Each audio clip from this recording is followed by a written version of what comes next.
ममताने एक व्हिडिओ जारी करून ही माहिती दिली आहे। तर गुरुने पुन्हा एकदा महामंडलेश्वर पद बहाल केल्याचं व्हिडिओमध्ये तिने सांगितलंय आणि याआधी गुरु डॉक्टर लक्ष्मी त्रिपाठींवर झालेल्या आरोपांमुळे दुःखी असल्याने राजीनामा दिल्याचं स्पष्टीकरणही ममताने दिलंय। ममताला महामंडलेश्वर पद दिल्याने किन्नर आखाड्यात मोठा वाद झाला होता। तर आपण पाहतोय 24 जानेवारीला किन्नर आखाड्याचं महामंडलेश्वर पद ममताने स्वीकारलं होतं। त्यानंतर महामंडलेश्वर पदावरून किन्नर आखाड्यात वाद निर्माण झाला होता।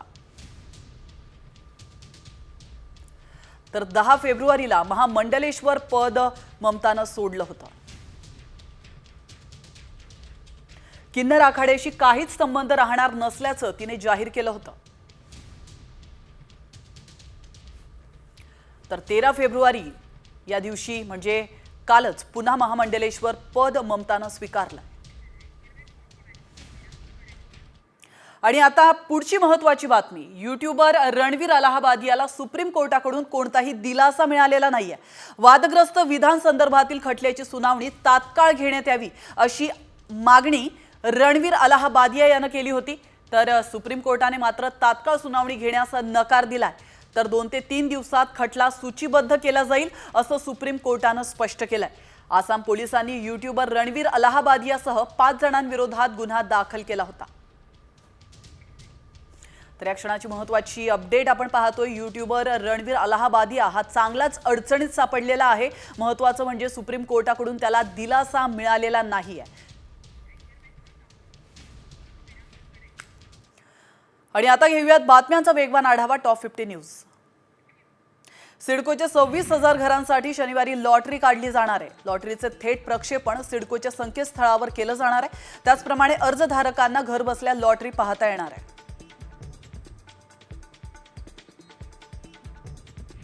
मुंबईकरांचा बेस्ट प्रवास महागण्याची शक्यता आहे। बेस्टचं तिकीट दर दुप्पट करण्याचा प्रस्ताव आहे। त्यामुळे बसचं भाडं हे 5 वरून 10 रुपये तर वातानुकूलित बसचं तिकीट 6 वरून 12 रुपये होण्याची शक्यता आहे। बेस्टचा वाढता तोटा, कर्मचाऱ्यांची देण्यासाठी भाडेवाढीचा हा प्रस्ताव ठेवण्यात आला आहे। एसटी भाडेवाढीनंतर उत्पन्नात 13% वाढ झाली आहे। 25 जानेवारीपासून एसटीच्या तिकीट दरात 14.95% वाढ लागू करण्यात आली होती। 13% भाडेवाढ झाल्यानंतर प्रवाशांच्या संख्येत देखील वाढ झाली आहे। आरोग्यमंत्री प्रकाश आंबेडकर यांच्या कोल्हापूर जिल्ह्यामध्ये जीबीएसच्या पहिल्या रुग्णाचा मृत्यू झालाय। 60 वर्षीय महिलेवर छत्रपती प्रमिला राजे रुग्णालयामध्ये उपचार सुरू असताना निधन झालंय। मृत्यू झालेली महिला चंदगड तालुक्यातील आहे। नागपुरात आता कॅन्सर संशोधनासाठी केंद्र स्थापन होणार आहे। तर सायक्लोट्रॉन केंद्र तयार करण्याचे निर्देश खुद्द मुख्यमंत्र्यांनी दिलेत। कॅन्सर रुग्णांवर उपचार आणि संशोधनासाठी हे केंद्र महत्त्वपूर्ण ठरणार आहे। पुणेकरांवर आता पाणी कपातीची टांगती तलवार आहे। तर थकबाकी भरा अन्यथा पाणी कपात करणार असा इशारा जलसंपदा विभागाने पुणे पालिकेला दिलाय। पाणीपट्टीची महानगरपालिकेकडे 700 कोटींची थकबाकी आहे। तर थकबाकी जमा न केल्यास टप्प्याटप्प्याने पुणे शहराचा पाणीपुरवठा कमी करण्यात येणार आहे। मुंबईतून आणखी एक महत्त्वाचं कार्यालय दिल्लीमध्ये जाणार आहे। मंत्रालयाच्या अखत्यारीमध्ये येणारे बौद्धिक संपदा हक्क म्हणजेच पेटंट मुख्यालय आता दिल्लीमध्ये हलवलं जाणार आहे। या मुख्यालयामध्ये देश विदेशातील सरासरी 1 लाख पेक्षा जास्त पेटंट मंजुरीसाठी येत असतात। याने मुंबईच्या अर्थव्यवस्थेवर काहीसा परिणाम होणार आहे।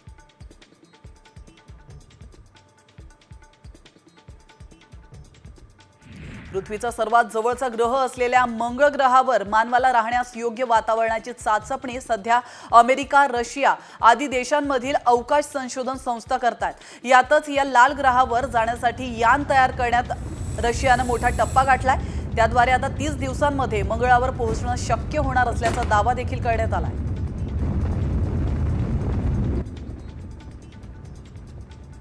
अहिल्यानगरमध्ये नेवासात ग्रामदैवत मोहिनी राज महाराजांच्या यात्रोत्सवानिमित्ताने भव्य महाआरती सोहळा संपन्न झालाय। तर प्रवरा नदीच्या तीरी हा सोहळा संपन्न झाल्याचं आपण पाहू शकतो। संत महंतांसह हजारो भाविकांनी या सोहळ्याला हजेरी लावली होती। आरतीच्या निमित्ताने भाविकांनी महाकुंभ पर्वाचा क्षण देखील अनुभवला। बंजारा समाजाची काशी समजली जाणाऱ्या सेवालाल महाराज जन्मोत्सव साजरा होतोय। या देशभरातून पालख्या वाशिमच्या पोहरा देवीमध्ये दाखल झाल्यात, तर देशभरातून बंजारा बांधव पारंपरिक पालख्या घेऊन या ठिकाणी येताना पाहायला मिळतात।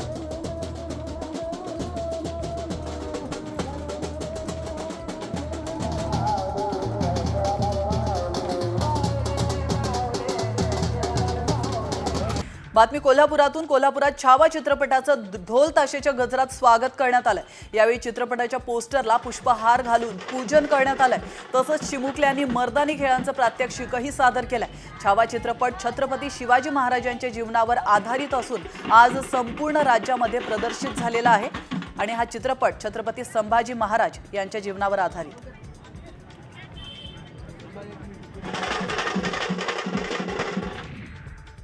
आणि आता एक महत्त्वाची बातमी आहे। मावळच्या देहू रोडमध्ये अंगावर शहारे आणणारी घटना घडली आहे।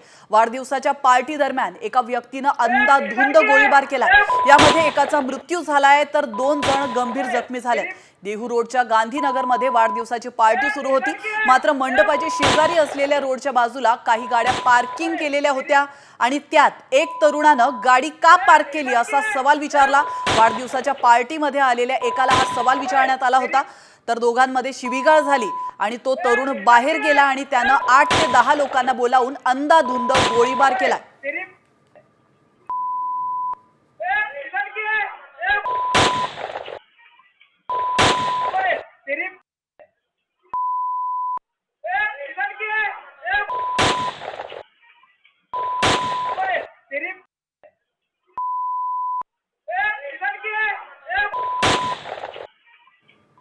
आणि आता पुन्हा घेऊयात बातम्यांचा वेगवान आढावा। 36 जिल्हे 36 रिपोर्टर। बातमी संभाजीनगरमधून। संभाजीनगरमधील बजाज नगरमध्ये 4 रोड रोमियोंनी अल्पवयीन मुलीसह आईची छेड काढली आहे, तर दोघींनी आरडाओरड केल्यावर जमावाने त्यांना बेदम चोप दिलाय।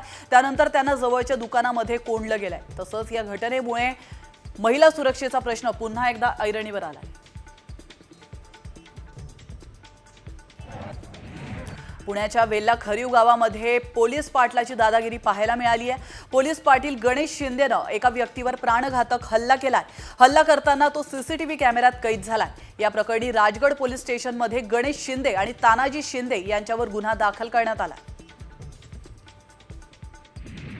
लातूरमध्ये गेल्या 4 दिवसांपासून जिल्हाधिकारी कार्यालयासमोर यशवंतवाडी या ठिकाणी सरपंच ओम चव्हाण यांनी आमरण उपोषण सुरू केलंय। तर गावाशेजारील अवैधरित्या चालत असलेल्या स्टोन क्रशरमुळे गावात धुळीचं साम्राज्य पसरलंय।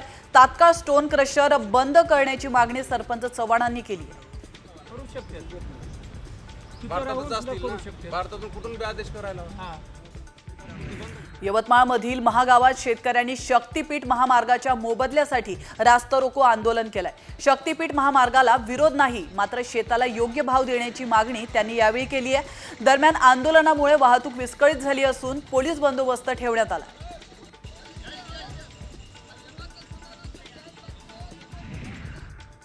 नंदुरबारच्या केलापाणी गावामध्ये हंडाभर पाण्यासाठी आदिवासी महिलांना 4 ते 5 किलोमीटर जीवघेणा प्रवास करावा लागतोय। साधारण 200 फूट खोल दरीमध्ये उतरून आदिवासी महिलांना पिण्याचं पाणी आणावं लागतंय। नांदेड जिल्ह्यात भोकरमधील पोमनाळा गावामध्ये पाणी टंचाईच्या संकटाने डोकं वर काढलंय, तर गावापासून काही अंतरावर असलेल्या विहिरीवरून पाणी भरण्यासाठी ग्रामस्थ गर्दी करतात। महिलांना जीव धोक्यामध्ये घालून पाणी भरावं लागतंय। तसंच विहिरीच्या दूषित पाण्यामुळे नागरिकांचं आरोग्य देखील धोक्यात आलंय। संभाजीनगरमध्ये शिवाजीनगर भुयारी मार्ग सुरू नसल्यानं जीवघेणा प्रवास करावा लागतोय। दुचाकी चालकांना मोटरसायकल उचलून रेल्वे पटरी क्रॉस करावी लागते। रेल्वे पटरीवरून येणाऱ्या ट्रेनला सुद्धा ब्रेक लावावा लागतोय आणि त्यामुळे भुयारी मार्ग तातडीने सुरू करण्याची मागणी करण्यात येते।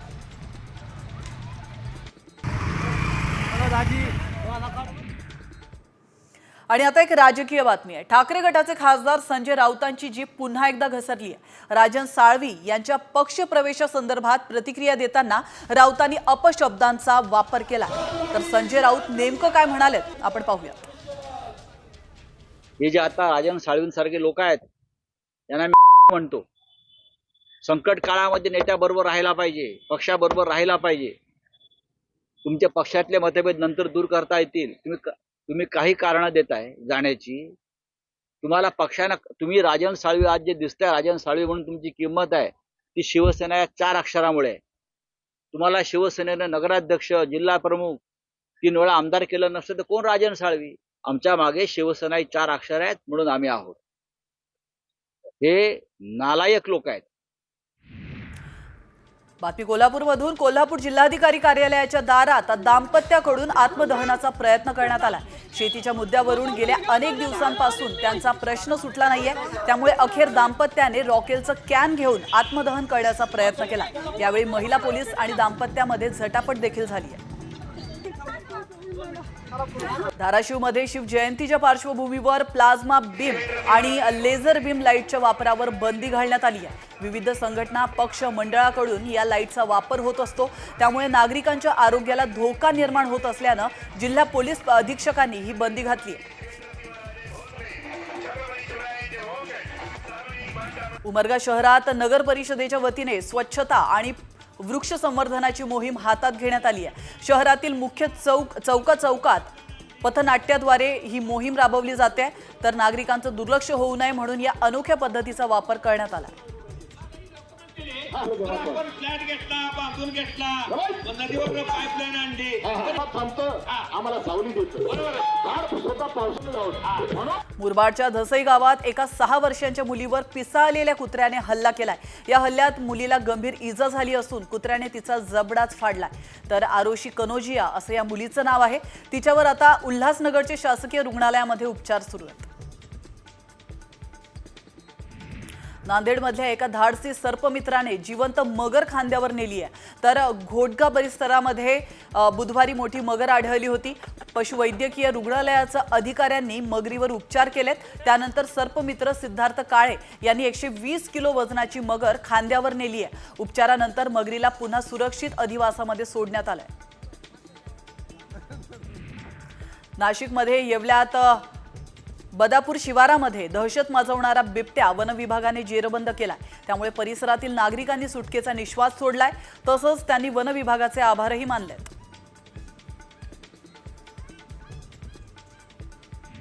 सांगलीत मारुती चौकमध्ये एका दुचाकी चालकाकडून पोलिसांनी 16,000 रुपयांचे 8 ई-सिगारेट पॅकेट जप्त केल्यात. सदरचे ई-सिगारेट हे बेकायदेशीर विक्री केले जात होते. त्यामुळे स्थानिक अन्वेषण विभागाकडून ही कारवाई करण्यात आली आहे. यवतमाळमधील महागावात शेतकऱ्यांनी शक्तीपीठ महामार्गाच्या मोबदल्यासाठी रास्ता रोको आंदोलन केलंय. शक्तीपीठ महामार्गाला विरोध नाही, मात्र शेताला योग्य भाव देण्याची मागणी त्यांनी यावेळी केली आहे. दरम्यान आंदोलनामुळे वाहतूक विस्कळीत झाली असून पोलीस बंदोबस्त तैनात करण्यात आला होता.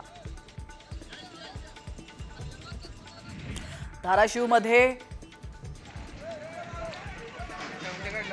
बसव कल्याण कडून तुळजापूरकडे जाणाऱ्या बसने अचानक पेट घेतलाय. यावेळी बस प्रवाशांना चढ उतार करण्यासाठी थांबली होती. बसच्या इंजिनने पेट घेतात चालकानं प्रवाशांना सुखरूप बाहेर काढले आणि यावेळी कोणतीही जीवितहानी झालेली नाही.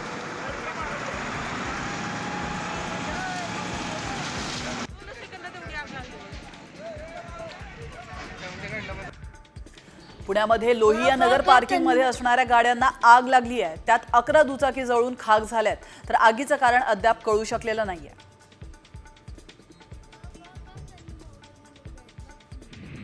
कोल्हापूरहून मुंबईकडे निघालेल्या महालक्ष्मी एक्सप्रेसच्या एसी डब्याला आग लागली होती. काल रात्री कोल्हापूर ते रुकडी दरम्यान ही आग लागल्याचं कळतंय. आगीवर वेळीच नियंत्रण मिळवल्यानं मोठी दुर्घटना टळली आहे आणि यामध्ये कोणतीही जीवितहानी झालेली नाही.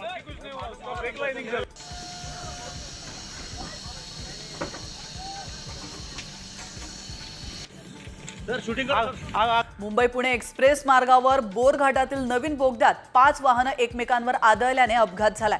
ट्रक चालकाचं नियंत्रण सुटल्याने अपघात झाला असून चालक किरकोळ जखमी झाल्याची माहिती आहे.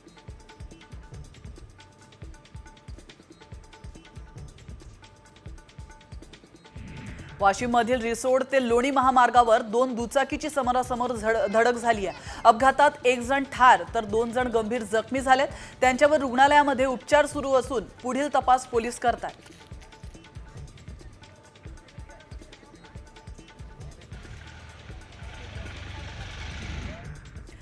आणि आता एक अपडेट समोर येते पूजा खेडकर प्रकरणासंदर्भातली। पूजा खेडकरला सुप्रीम कोर्टाचा दिलासा कायम आहे। 18 मार्च पर्यंत पूजा खेडकरला अटक करता येणार नाही असं कोर्टानं सांगितलंय। जर खेडकर यांनी तपासात सहकार्य केलं तर तोपर्यंत अंतरिम संरक्षण देखील सुरू राहील असं देखील कोर्टानं सांगितलंय।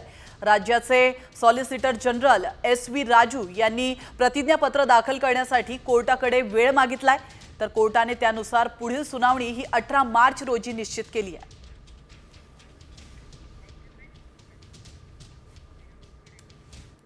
तर पूजा खेडकर नंतर IAS अधिकारी झालेली प्रियंका कदम आता चर्चेत आली आहे। प्रियंका कदम 3 वर्षांपूर्वी दिव्यांग कोट्यातून अधिकारी झाली आहे। तिचे डान्स व्हिडिओ आता मोठ्या प्रमाणात व्हायरल होतोय आणि त्यामुळे वाद निर्माण झालाय, कारण या व्हिडिओमध्ये प्रियंका कदम अगदी सैराट होऊन नाचताना दिसते।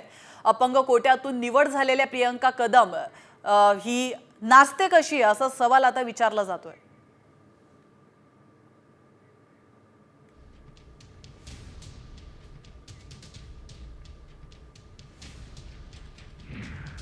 मुंबई आंतरराष्ट्रीय विमानतळावरून 4.25 कोटींचं सोनं जप्त करण्यात आलंय, तर नैरोबीवरून आलेल्या केनियन नागरिकाकडून तब्बल 1.85 कोटींचं हे सोनं जप्त करण्यात आलंय, तर 1.74 कोटींचं सोनं विमानतळावरील आगमन हॉलमधून जप्त केलं गेलंय। दुबईच्या प्रवाशाकडून देखील 61 लाखांचं सोनं जप्त केलंय। 2 प्रवाशांना या कारवाईमध्ये अटक करण्यात आली आहे। उल्हासनगर शहरात MD ड्रग्सची तस्करी करण्याची मोठी कारवाई झाली आहे। या कारवाईमध्ये दोघांना ठाणे अँटी नार्कोटिक्स सेलने अटक केली आहे। त्यांच्याकडून 12 लाखांचे अंमली पदार्थ हस्तगत करण्यात आल्याची माहिती ठाणे अँटी नार्कोटिक्स सेलचे वरिष्ठ पोलीस निरीक्षक राहुल मस्के यांनी दिली आहे। पनवेलमध्ये 50,000 रुपयांच्या 2 बैलांची चोरी झाली आहे। या प्रकरणी CCTV तपासले असता बैलाच्या जवळ एक अनोळखी इसम वावरताना दिसलाय। त्यानेच बैल चोरून नेल्याची खात्री झाल्याने पोलिसात गुन्हा दाखल करण्यात आलाय, तसंच पोलीस अधिक तपास करतात।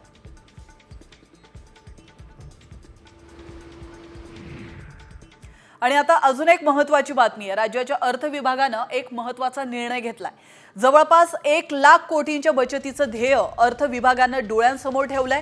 त्यासाठी सध्या सुरू असलेल्या मोफत योजनांचा आढावा घेऊन त्या टप्प्याटप्प्यानं बंद करण्याचं लक्ष देखील आता थेट अर्थमंत्री अजित पवारांकडून ठेवण्यात आल्याची माहिती सूत्रांनी दिली आहे। राज्याची डबघाईला आलेली आर्थिक स्थिती, डोक्यावर असलेलं हजारो कोटींचं कर्ज यातून सावरण्यासाठी हा निर्णय घेण्यात आल्याचं समजतंय।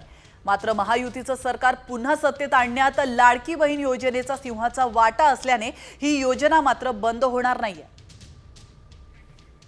राज्यात कुठल्या मोफत योजना सुरू आहेत आपण पाहूयात। तर शिवभोजन योजना, आनंदाचा शिधा योजना या सध्या राज्यामध्ये सुरू आहेत। मुख्यमंत्री शिष्यवृत्ती योजना, त्याचप्रमाणे पिंक रिक्षा योजना देखील सुरू आहे। मागेल त्याला सोलार पॅनल आणि शेतीसाठी मोफत वीज योजना देखील सुरू आहे। आणि आता बातमी आहे तळीरामांच्या खिशाला कात्री लावणारी।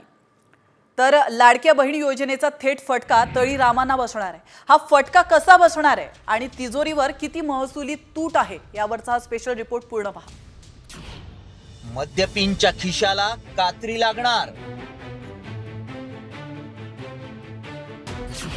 लाडकींसाठी वाढवणार दारूवर टॅक्स, तूट भरून काढण्यासाठी सरकारची धडपड,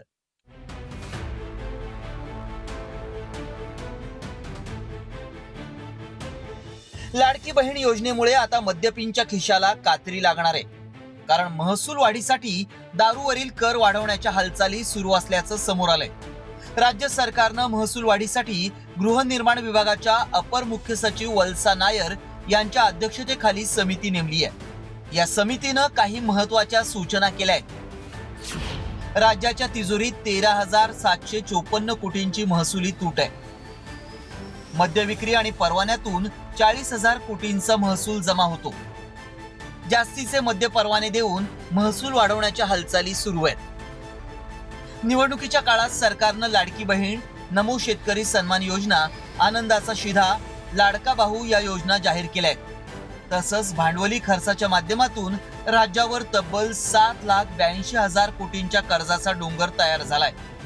मात्र कोणत्या योजनेचा तिजोरीवर किती भार पडतोय पाहूयात। लाडकी बहीण योजनेसाठी 46,000 कोटींची आवश्यकता आहे.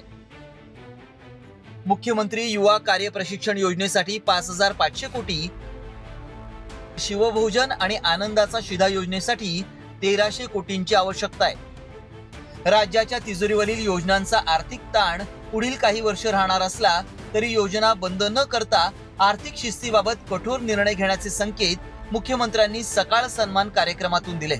लाडकी बहीण आम्ही सुरू केल्यानंतर एकदम 40-45 हजार कोटी रुपयाचा भुर्दंड किंवा त्याचा एक भार हा बजेटवर आल्यामुळे काही प्रमाणात आमची फिस्कल स्ट्रेस आहे ती कमी झालेलीच आहे किंवा एक प्रकारचा स्ट्रेस बजेटवर येणार आहे. पण आता ज्या काही बातम्या चाललेल्या आहेत की आता सगळ्या योजना बंद करून टाकणार, सगळं आम्ही काय म्हणतात त्यातलं हा बजेट नाही, बाकी सगळ्या असं काही बंद केलेलं नाही, काही बंद करायचं कारण नाही आहे.